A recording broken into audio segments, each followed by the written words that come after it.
Hi, I'm Jean again, and I'm here with Natalie Philippone from Acme Market. She's a registered dietitian. We're going to talk about really great recipes for Easter. We're using really simple ingredients. We're putting them together and every flavor is highlighted. Our first dish is orecchiette pasta with roasted asparagus and feta. This recipe is going to be bright in color, bright in flavor, and it's really easy to put together. Prepare the asparagus by breaking off the woody stem. So we're going to cut our asparagus into 2-inch chunks. On a roasting pan, drizzle the chunks with olive oil and season with salt and pepper. You don't want them all stacked on top of each other. Then roast in a 450-degree oven. Cook for about 8 minutes until they're nicely browned. While the asparagus roasts, add your orecchiette pasta to seasoned boiling water. It's important to salt your water after it's boiling. The pasta will be ready in about 12 minutes. Orecchiette in Italian means little ears. It's a shape that is only made in Puglia, Italy. Coat the pasta with olive oil and then add lemon zest and about 2/3 of a cup of feta cheese. We're saving a little bit for our garnish. Coat the asparagus in lemon. Just squeeze it cut side up, and then that way the seeds will stay in the lemon. Then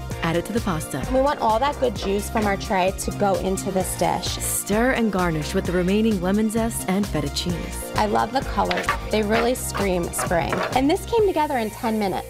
Next, we are making lamb chops. Lamb, in comparison to beef, is actually lower in saturated fat, and it has a lot of omega-3s. They help with heart health. Prepare a marinade of garlic, olive oil, fresh rosemary, and thyme. We want to coat each side really nicely. Sear the chops in an oven-proof skillet coated in olive oil. Put these first fat side down. That's going to allow your fat to render, add to the flavor of the bottom of the pan. Then sear each side for 3 minutes. You don't want the juices to come out by flipping them too early. Place the skillet in a 400-degree oven for 8 minutes.